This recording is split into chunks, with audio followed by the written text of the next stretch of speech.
Why are you here? What's your purpose? What's the meaning of life? These are the basic, simple, lighthearted questions that existentialism asks. For the longest time, I thought I was an optimistic nihilist, until I found out that most of the time, that usually just means you're an existentialist. I'll explain more in a bit, but essentially, a true nihilist is a dead nihilist. And I know that might sound insane. It might be hard to comprehend that at first. I remember when my friend first told me that, who's really into philosophy. I considered myself an optimistic nihilist, and I was like, what the hell are you talking about? One of the books we read in the class was it's in fucking reverse. Being in Nothingness by Jean-Paul Sartre, or Sartre, I think is the correct way to pronounce it. I'm just going to say Sartre because that's what the professor said, and that's how I'm used to saying it. This book fucking sucked. Like, genuinely, I love this book and I hate it. A very love-hate relationship at the exact same time. This was easily the hardest and most difficult part of the class. I spent a lot of time just reading, trying to reread the same pages over and over again, trying to get an understanding, when I could have just Googled it, but that's kind of an iffy thing because I think it's better to understand the source material from, the textbook itself. However, this book is genuinely hard to understand. Even the professor a lot of times talked about how it was a very difficult book to understand.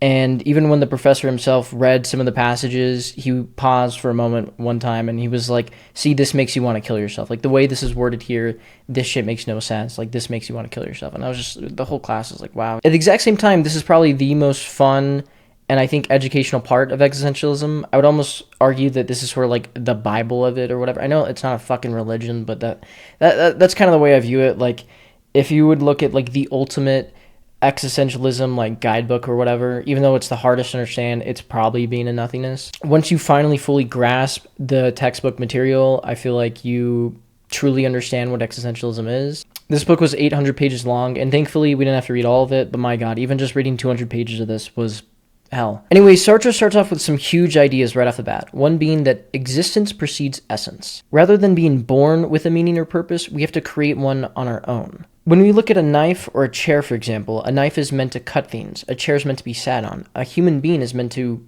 you tell me. It's ultimately your choice. Which again, might be an obvious thing to a lot of people until you realize the problem with...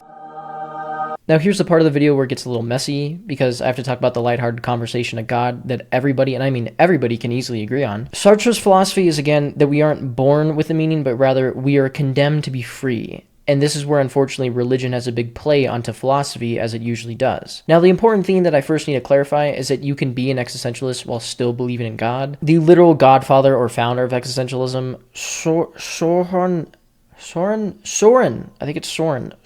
Kierkegaard, I apologize if I mispronounced that, was a Christian who believed in God. Although this was still the 1800s when he was the founder of existentialism. Most people back then were kind of forced to believe in God, but still counts. Anyways, he believed in God while also believing that we still have free will and choose our own meaning in life at the exact same time. That's where the problem of free will comes into play, which again is not a fucking easy conversation to have. Why did it go out of focus? What the fuck? The way I was raised as a Christian was that God is all-loving, all-knowing, and all-powerful. But if he is truly all-knowing, then he is all-determining, or at least so I thought. Just because God is all-knowing doesn't necessarily mean that he's all-determining, if that's what you believe in. If you believe that God determines everything that happens to us, right? That we have certain fates set in stone, like we are going to do this before we die, this is going to happen before we die, there's a certain order of events, and God has it all planned out and determined, then yes, we would technically have no free will. But that doesn't have to be the case. A lot of Christians, I don't know about a lot, I'm making that, it could be some, I don't know. You can believe in a God that is all-knowing but not all-determining. You could believe in a God that could intervene and could be, powerful enough to determine whatever he wants and create whatever he wants, but God could be all-knowing, but not all-determining. It's like having a crystal ball where you see what's going to happen in your future, right? Or you can see what happens in someone else's future, right? But you just don't show it to them, or you didn't decide that future for them. You're just able to see the crystal ball of their choices and their free will of the future. That would be the free will or freedom that existentialism is talking about. Or you could just argue there is no God. That's an option too. which is exactly what Sartre does. But again, being an atheist is not part of existentialism. You don't need to or to not believe in God to be able to believe in free will. I think you would just need to not believe in an all-determining God to still logically believe in free will, but I don't know. Go ask your mom. What? Sartre goes with the idea that we do have free will, or at the very least, we act like we have free will, which is very important. Whether it's making a big or small decision of free will, like what to eat for dinner, or what college to go to, what major to pick, what job to get, these are serious decisions that can give us a sort of important power to our lives. If we were to deny that we have freedom, or free will, Sartre calls it bad faith, which in my opinion is one of the most important concepts of the book. Common examples of this can be phrases that we hear or tell ourselves all the time, like, oh, it's out of my control. Don't get me wrong, some things are certainly out of our control, like growing wings on our back and being able to fly, or bringing the dead back to life. But if we tell ourselves that everything is out of control, we're dooming ourselves for failure. We're limiting ourselves of our own control and choices to make differences in our lives. If we tell ourselves, oh, I can't get this job because I'm not good enough, or oh, I probably can't convince my boss to give me a raise, so I'm not even going to try, for example, or I probably can't convince my friend to hang out today, so I'm not even going to try. It's out of my control. That's bad faith. It's basically just denying your freedom and giving up in a sense. And again, some of these examples can be life-changing, like, oh, I need to become a doctor to please my parents. It's out of my control. Oh, I need to go to this university to save money. Well, okay, maybe that's fucking realistic. Or I have to go to college. There's nothing else I can do with my life. It's out of my control. I'm recording the rest a week later and I gained a pimple. Other examples of bad faith include phrases like, oh, it's just how I am. That's the way I am. Like if someone were to have bad time management skills or anger issues, for example, and they tell themselves or tell other people, oh, it's out of my control, sorry, this is just the way I am, that's bad faith. Honestly, I think even for me and my own personal experiences, there's definitely been moments and times throughout my life where I'm like, oh, I'm just a depressed person, or oh, I'm just a sad person, this is who I am, I'm always going to deal with stuff like this, when it doesn't have to be the case. Sure, genetics still factor in, and, you know, a lot of that stuff is still very real, and you know, I'm not saying that mental illness isn't real genetically and all that stuff. People, predispositions are still very much real. I've experienced that firsthand. But that doesn't necessarily mean that we have to be certain ways, right? We still have free will to work on ourselves and be better people. As someone who has been diagnosed with severe depression at one point in my life and struggled with suicidal ideation, I think it's fair for me to have an opinion on this. And honestly, I would argue that to an extent, a lot of people with depression and certain mental illnesses can sort of trap themselves with the idea that they don't have control over their illness, when I think, obviously, to a certain extent, in a lot of cases, people don't. But I think even just trying to tell yourself that you do can make a big difference. And I don't know, maybe, you know, I just said in many cases they don't have control, but I don't know, what if somehow we do? I know when it comes to like severe schizophrenia and certain mental disorders, I know that, you know, there's not much you can do. There's no cure for schizophrenia a lot of times other than certain medications. But when it comes to like depression, for example, I think if we tell ourselves, oh, I'm just a depressed person, there's nothing I can do. I know that me in my life, I've told myself that, you know, throughout my late teens and even a few years ago, I remember telling myself in my head, like, you know, I'm always going to deal with depression. It's just part of who I am, when that doesn't have to be the case. I feel like to an extent that can be bad faith because you're limiting yourself and you're saying, yeah, it's just a part of who I am. When, sure, genetics and predispositions are still very real, right? Like, you know, a lot of my family suffers from depression, right? So I'm more likely to have it, but that it doesn't have to be the case, right? I feel like you're almost giving up in a sense of saying, oh, it's just the way I am. Like, sure, maybe it's easier for you to feel certain ways and be a certain way, but you have free will to fight it. Honestly, another classic one that I've definitely been guilty of too is, oh, I'm just an anxious person. Like, I'll always struggle with social anxiety. There's nothing I can do about it. I remember telling myself that literally maybe a year ago. And since then, I have approached people and talked to people that I feel like I never would imagine myself doing just a year ago, from telling myself, well, I got free will. Like, I can talk to anybody I want to. I can do whatever I want to a certain extent. Like, I feel like for a lot of guys especially, like, it can be common to tell ourselves, like, oh, I'm too anxious to ask for a girl's number. Like, I have anxiety. It's out of my control. When, again, that doesn't have to be the case. I remember even a year ago, I I couldn't imagine myself like approaching girls and asking for their number or Instagram or whatever, when in just a span of a year, like you can build up so much confidence and realize you got free will to do whatever the fuck you want. Throughout my life, especially as a teenager, I would hear a lot of white girls for some reason talk about like manifestation and how, oh, I feel like the universe is talking to me, or I'm manifesting this becoming true. And while at times that does sound silly, that's actually very true to a certain extent. There's a lot of psychology behind that, and honestly, I think a lot of it is free will to an extent of just telling yourself like, I don't have to be a certain way, even if there's genetics and predispositions involved. Like, I can overcome anything. Maybe not anything, but I don't know, you can overcome a lot. You can be whoever the fuck you want to a certain extent. If you don't convince yourself that change is possible, then yeah, of course, change isn't possible. But once you start telling yourself, oh, I don't have to be this way, or oh, I can make a change, then yeah, of course that change can happen. This might be like basic and common sense to a lot of people, but I don't know, I feel like even some of the most intelligent people, even me, can make mistakes like this, where, we just forget, like, the power of free will to a certain extent. One quote from Sartre that I really loved was, "Man does not exist first in order to be free later. Rather, there is no difference between man's being and his being free." Another quick term that I forgot to mention is being in itself and being for itself. Being in itself is not conscious, and being for itself is conscious. Stuff like, I don't know, material objects or whatever would be in itself, but human beings with consciousness would be for itself. I also forgot to mention that Sartre and many other philosophers like Beauvoir, for example, use the term being in the world, which according to Google means fundamentally existing as part of a meaningful relational context, not as a detached, self-observing object. In other words, basically just accepting that you are part of society and part of the world, even if you were to, I don't know, like Ted Kaczynski it and build your own cabin in the middle of Montana and just, separate yourself from society. You still at one point were part of the world, and you're still, in a way, always going to be part of the world until your death. Even if you were to reject people and reject society and try to be as lonely as you possibly can from your own choice, right? Just like Ted Kaczynski living in a fucking cabin alone, you're still part of the world. You're still being in the world. With the realization of bad faith and the acceptance of free will, Sartre then makes another big claim.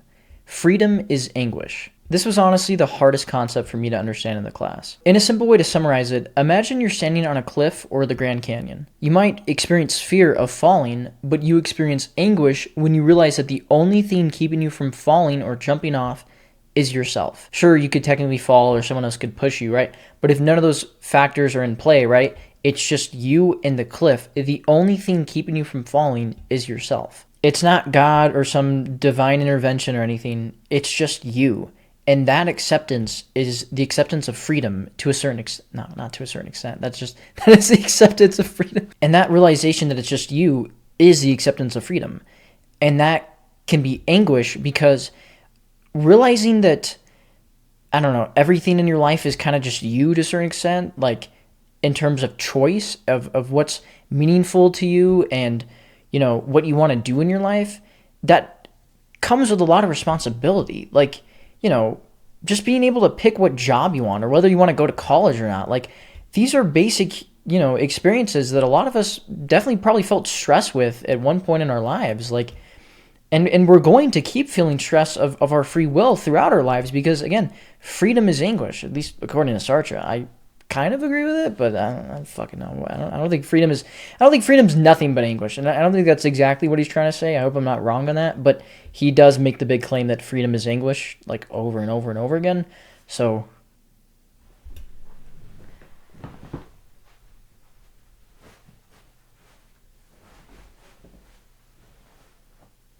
am I getting OCD with the background? Like, did that not need to be fixed? Oh god, that looks worse. What the fuck? I don't know. At times throughout the class, I definitely struggled with the freedom is anguish thing, and I even went to office hours or student support or whatever, and my professor would explain it to me, and it kind of clicked a couple times, but then when the class ended, I kind of just forgot it again. I think I explained it well, but freedom is anguish? I don't fucking know. Like, again, for me, the main thing is that free will and freedom aren't always anguish. Like, again, the main thing for me is that free will and freedom aren't always anguish, but I guess what Sartre might be trying to say is that the whole concept or experience of truly realizing your free will at first is anguish. Or it can always be anguish. It doesn't mean it always is anguish, but freedom can always be an anguish. If you grew up most of your life thinking that, your purpose and your meanings were predetermined, right? And you didn't have any say in it, to then only realize that it's just you can be a very stressful and heavy thing. I'm sure we've all heard of the phenomenon midlife crisis, or even just existential crisis, which usually happens when someone is unhappy with their job, relationships, family, or overall fucking life in existence. That is literally just the heavy realization that we are free and freedom is anguish, according to Sartre. Like, think about it. If you work for the same job for 10 years or so, or 20 years, same wife, family, whatever it is, and you realize that you're not happy and you want something else, a lot of that stress that comes from the existential or midlife crisis is, again, the realization that you have the ability to make a change. You have that anguish. You have that anguish that is the freedom to make a big change in your life, to make any change in your life. And that can be a very beautiful yet scary thing, but also beautiful yet scary, but beautiful, scary thing. Another concept that I really struggled with early on was Pierre in the cafe. For me, I mainly found this example funny because I have a friend named Pierre, so whenever we talked about it or I read the example in the book, I just couldn't help but think of me in the fucking Rainbow Six Siege map cafe for some reason in Russia, out of all places, because that's where my brain went when I heard the word or read the word cafe. And then I have a friend named Pierre, so I've just imagined my friend Pierre, like I'm just trying to look for him in this cafe, right? But in the example, Sartre can't find him, and then it would make me sad because I don't want to go through that experience of not being able to find Pierre. Anyways, the whole idea with this concept is that when we are searching for Pierre in the cafe, but we can't find him, not only do we not see the negation of Pierre, but we also experience the nothingness of Pierre, which fucking no shit, Sherlock. But what Sartre's trying to say is that this experience of nothingness isn't just an abstract idea, but also a concept of human consciousness. And I'm not going to lie, even while I'm writing and recording this at the moment, I still don't fully understand the point of this example, and I apologize. This is another thing that I, went to office hours and talked to my professor about. And maybe I understood it well, and maybe there's a point here that I made in the video that I'm just not quite clicking or understanding. But yeah, Pierre in the cafe was an important thing in the book. I honestly just can't remember how or why. I'm sorry. Another big concept of Sartre, this one I do fully understand, I think, at least to a good extent, is the look of the other. Sartre claims that when I experience another person, I don't just see them, but rather I am seeing them seeing me. A quote that I really loved from this was on page 483, quote, "I am possessed by the other. The other's look models my body in its nudity, gives birth to it, sculpts it, produces it as it is, sees it as I will never see it." I don't know why, but the first example that comes to mind as I'm recording this is when Kanye says his biggest regret in life is that he'll never get to experience a Kanye concert, which is like the most fucking, first of all, this is like one of the most narcissistic, dumbass, egotistical things you can say, even though it's funny and I don't know, he's probably half joking, but it's also probably dead serious. Anyways, that example that Kanye, out of all fucking people, give is true. You will never be able to experience yourself from, the eyes of the other. Another way I think about this logically is that if we were to sit in a room alone and then suddenly someone walks into that room, we might shift how we behave or act, even if it's very subtle, we slightly move, or no matter what, the way we think is okay, a person is now in this room that is observing me, they're perceiving me, they're shaping me and sculpting their own perspective and perception of me, whether they already know us or not. Sartre then adds that we can never truly access the other person's subject or consciousness. We can only access each other's objects, which sounds very sexual, and I guess that part is true, yeah. But what he's basically trying to say is, you can't truly know what somebody else is thinking. We can take their word for it, and, I think we should have trust in some people to a certain extent, but we can't truly access other people's consciousness or subject. The way I think of this is when someone tells us how they feel or what they think about us, sure, we can take their word for it, and maybe they're being honest, but we can never truly know what someone is thinking, as we obviously can't access their brain or subjectivity. Another important thing from this is that we need the other's experience for us to answer the question of who we are. On page 484, quote, "The object being is the only instrument I can use to bring assimilation of the other freedom with myself, the other's freedom being the other's subjectivity or consciousness." He also adds, we retrieve ourselves from the other. Quote, "I claim this being that I am. I want to retrieve it. Or, in more precise terms, I am the project to receive my being. Which makes a lot of sense to me, because personally, I've always felt that I can't help but care what others think, and I feel like we should always care what others think, because how else are we going to know who we are and how we're growing as a person, right? I feel like throughout my life, I've always been so interested in the phrase of like, oh, I don't care what other people think. Like people truly tell themselves that all the time. Even sometimes I try to tell myself like, oh, I don't care what that person thinks. And I feel like ultimately it's all bullshit. Like we retrieve ourselves from others. We care what other people think. Like if we were alone in this world, if we were to wake up tomorrow, well, I guess if we woke up tomorrow, we would know who we were. But if we were to, just spawn in this earth with nobody else, it's just us. Sure, we can know our physical appearances of, fucking color and height and everything, but how can we know, like, our personality, how funny we are, how we act, how kind we are? We retrieve we retrieve who we are to a certain extent from others. We figure out our own personality through others. And I feel like that concept can also be a bit of a scary thing, yet beautiful at the same time. Especially as someone who's dealt with anxiety, I constantly am asking myself, like, oh, how did I act in this, in this situation? Like, oh, how am I usually? Like, do I come off this way? Do I come off that way? And it can be a bit of a stressful thing because, how we come off, sure, we might have a good idea of how we come off from our perception, but we can't truly know what it's like from others. Honestly, it feels like men, especially that have been hurt by society or whatever, like fucking Andrew Tate motherfuckers or whatever, tell themselves a lot that like, oh, I don't care about what other people think. And I say this from experience. Like I've been there, right? I used to have a lot of crazy thoughts, opinions, and certain beliefs even just 5 years ago, right? It takes one to know one. That's why I'm talking about this. I feel like ultimately the whole concept of not caring about what others think or trying to tell yourself that you don't care about what others think is bullshit. It can work to a certain extent, but I feel like it comes out of a place of fear and pain, if I'm being quite honest. The reality is that we are shaped from others. We retrieve ourselves from others, so we sort of need to care about what other people think to a certain extent. You don't need to care about what everybody thinks, right?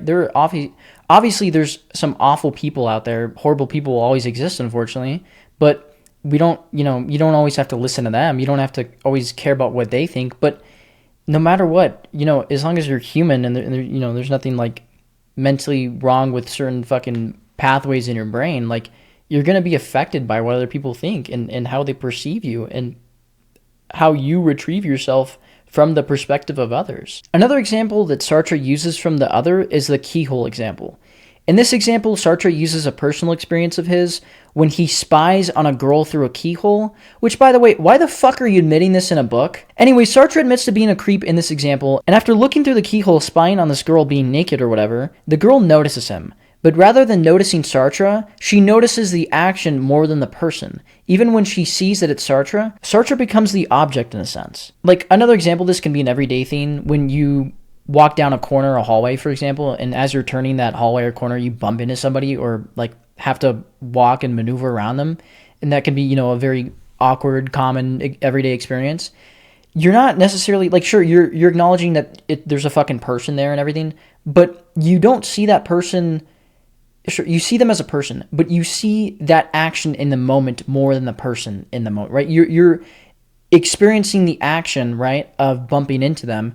And so in a certain way, they kind of become that action. They become the person you bumped into or the person you're trying to walk around, right? Sure, they're still a person, but it's like what Sartre's trying to get at here is that the actions of us can sort of become like they can sort of objectify us in a sense. Like if someone is picking their nose or fucking peeing their pants in public, for example, like sure, you're going to view them as a person, but you're going to view their action more than them as a person. The whole keyhole example isn't really revolutionary or anything, but Sartre notes that these actions of shame are important because, again, it shows us the importance of perception and the interaction of the other. Then we get into Sartre's view of romantic love, which, to put it bluntly, Sartre says that love is doomed to fail. He says this because of two main components in romantic love that contradict each other. The first being to possess the other. Sartre claims that in romantic love, one desires to possess the other. That might sound kind of weird at first until you start to think of the phrases that we use in everyday romance, like, she's mine, she's my girlfriend, or I want you to be mine. There's also the famous phrase, she's my other half. And when taking a step back and thinking about romantic relationships logically, when you're truly in love with someone, you usually want them to be with you for potentially the rest of your life. Obviously, we have systems in place like marriage to show a commitment to possess one another, in a sense, till death do you apart or whatever the fuck. However, there's a huge second component with love, which is where the problem comes in. We want the other to be free. We don't want to force the other to be with us or stay with us against their own will. That would be bad faith. We want them to freely keep deciding to stay with us. However, that contradicts the first point of possession. Because if we truly wanted to possess the other or to truly possess something, it can't be free to leave. It's yours. So essentially, we're trying to possess someone, right? Or take control of someone for them to be ours, yet we want them to be free at the exact same time. That is a literal contradiction. It'd be like if, I don't know, I want to possess this Febreze bottle. It is mine. I want to be with it for the rest of my life. I'm in love with this Febreze bottle. Yet at the same time, good thing that didn't hit the wall. At the same time, it's gotta be, okay, it's a fucking object, but you get the point. It would be like saying, quote, choose me freely, but never stop choosing me.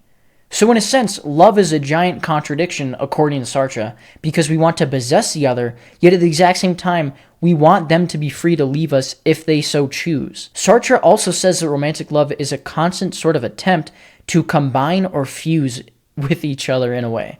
I know that might sound kind of weird at first, but he's mainly saying that it's an attempt to unite two consciousnesses. Two consciousnesses? Two consciousnesses.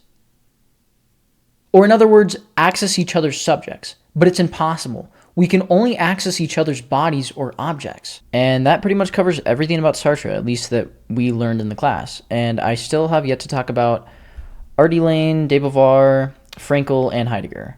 So I only talked about one out of the 5 people total in this video. But because we were nearly 30 minutes in and it took this long to just talk about one person, I'm going to go ahead and end the video here. I know the title of the video is, everything I learned in the class or whatever, but I think it's kind of not impossible, but it's really a difficult job to cover everything in such a short amount of time. I think even in 1 hour, I don't know if I could do it. Like you can sort of pick and choose, like, oh, here's the best from Sartre and then Beauvoir that I learned and Heidegger and everything. But it's like, you need, I strongly would argue that you need the full picture of,